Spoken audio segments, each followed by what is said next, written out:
everyone, and welcome back to the Green Witch Homestead. Today I am going to be delving into a little more detail on some of the wild edibles that we have growing here on our property. As you guys saw in a previous video, I have quite a bit of different types of plants here on our property that can be eaten or used for medicines that most people consider a weed.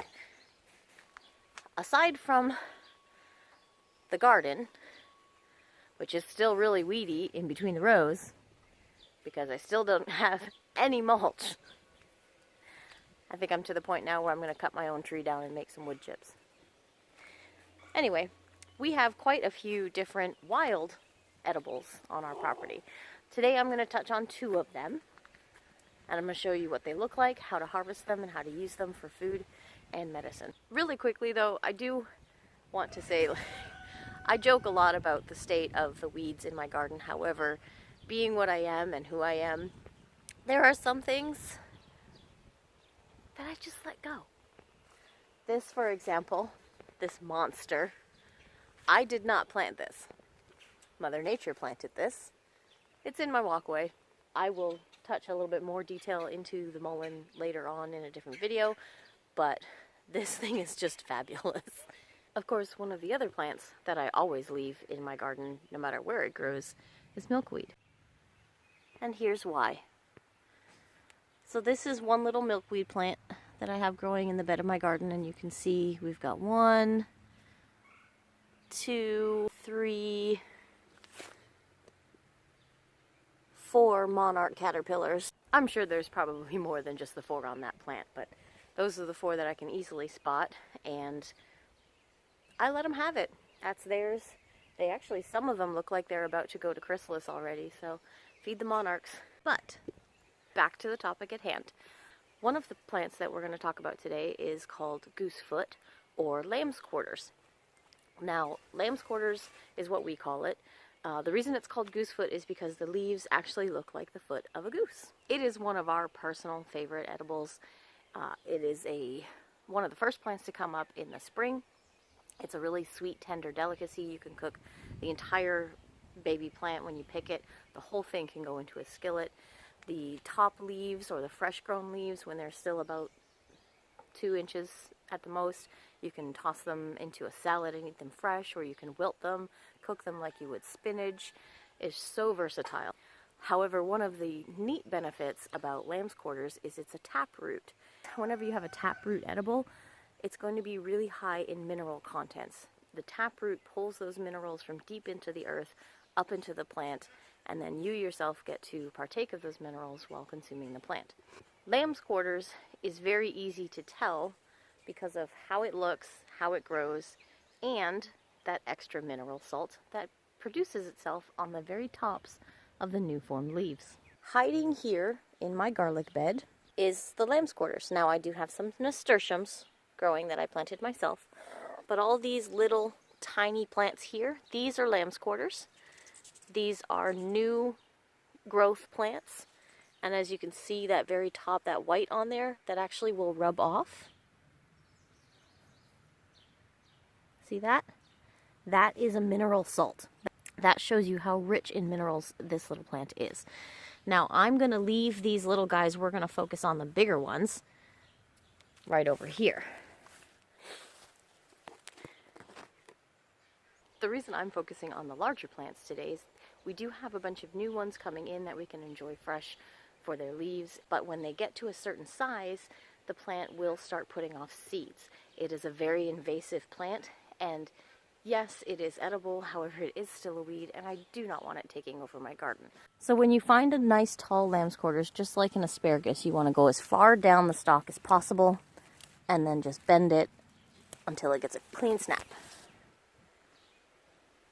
So this is the lamb's quarter plant. This is just the little one that I picked. And you've probably seen these around. When they grow in clumps, they look a little thicker, but this is pretty much it. All of these top leaves here are still tender enough that you can eat them. You can eat them fresh. We like to wilt them. But the best part is the stem. Now, the reason I say to pick it like an asparagus, where you bend it until it snaps clean, is because that stem can be cooked and tastes just like asparagus. Unlike asparagus, however, This stuff around here is everywhere. The other plant we're going to touch on today is Broadleaf Plantain. Now there are two different types of plantain that grow wild here in North America, broadleaf and the longleaf. And it's literally, that's the difference. One leaf is wide and the other leaf is long and skinny. Growing over here by my rabbits, I have a fairly large patch of beautiful broadleaf plantain. This is the patch I'm going to focus on for making my salve. And as you can see, these plants are just gorgeous and huge, and you can thank the rabbit poop for that. As far as medicinals go, plantain is one of my favorites to harvest. It is really good for things like cuts, scrapes, bruises. It's a really good to add to any types of skincare regimen. It's just an all-around good plant to have on your property and access to in your medicinal garden. For the medicinal purposes, you can use either the broadleaf or the longleaf, which I have a longleaf plantain here and show you what that looks like. Just hiding over here is a longleaf plantain. And as you can see, it's very similar, except it has a long leaf. So the reason you want to know the difference between the broadleaf and the longleaf plantain is because though both will benefit you medicinally, the broadleaf is the one that you want on your property. The reason I say that is because the broadleaf also provides a really great choice edible.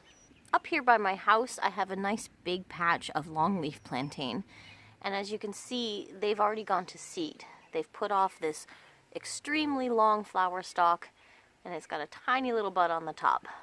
Oh look, I have a Gigi. This is the budding head of the longleaf plantain. As you can see, it's not very big. The broadleaf plantain, however, has a budding stalk that's much longer, and these are exactly like asparagus. Toss them in a skillet with some butter and some salt, and you can enjoy a really delicious treat as a main meal. Add some squash or some onions to it, or just a little side dish of eating them just by themselves. When you're harvesting the budstalks from the broadleaf, you want to make sure that you're getting the green ones that are still nice and tight together like this. They will snap off really easily. Once they start to turn a little bit darker and open up to put off their seeds, they become a little bit bitter and they're really tough and hard to chew. These ones are perfect. We don't have very many yet as we're just getting into the season. And don't worry, don't feel bad about picking off the seed stalk, because as any plant, when you pick off one fruiting body, it's going to put off more. I'm going to go ahead and harvest a few more, and then we'll show you how we cook them and some of the other things that I do with the plantain and the lambs quarters. Unfortunately, like I said, it's not quite season yet for the plantain buds, so I was only able to find the 2 or 3 of them, so I'm not going to cook those. I will show you how to do it anyway with the same way that I do the lambs quarter stalks. I did take some of the leaves from the plants. Normally I would pull up the plant and use some of the root as well, but since they haven't budded yet, I'm going to leave them. So I just took the outer leaves and I'm just putting them on my dehydrator trays to dry them out. So when I put the plantain leaves in the dehydrator, I'm not looking to dry them completely like you would with herbs and other things like that. You just want to wilt them and get as much moisture out of the leaves as possible. The reason that you want to do that is because you're going to take these leaves and you're going to put them into a mason jar and cover them with a carrier oil. You want the leaves to have as little water content as possible. That way nothing is going to get into the oil. If you get any moisture into your oil, you run the risk of your oil getting rancid. And then, therefore, if you make your salves with that, it's going to turn and not last as long on your shelf. You can use any type of soft oil, which is an oil that is liquid at room temperature. Olive oil is the easiest to come by. It really doesn't matter because this is not a food, so it's not, you don't have to worry about consumption and stuff like that. Here we have the lambs quarters, and like I said, you want to bend the stalk until you get a clean snap on it. That tells you this part here is tender enough for eating. In here is the leaves from the lambs quarters. I picked the stems and I picked all the leaves clean, and I'm gonna let these wilt down just a little bit, and then we'll store them in baggies in the fridge, or you can freeze them. We cook them as is. You can eat them fresh in a salad. Basically, these are a spinach alternative, so anything you would do with spinach, you can do with these, and they have that mineral salts that we were talking about earlier, so they're better for you. I like to just take a couple of the stalks, chopped up into little bite-sized pieces, and one of my spring onions, chop it up, and toss it right into a skillet with some butter and a little bit of salt, pepper, and garlic. So you just want to fry them with your onions in a skillet on medium heat until your onions are clear, and that's how you know everything's done. Add whatever spices you like. I use some fresh cilantro and basil from the garden. Grab yourself a couple of eggs. I grabbed some duck eggs out of my garden. Pour a nice fancy cup of coffee and enjoy a wonderful breakfast, fresh from the farm, quick and easy, wild harvested and homegrown. I hope you enjoyed, and remember, get your hands dirty.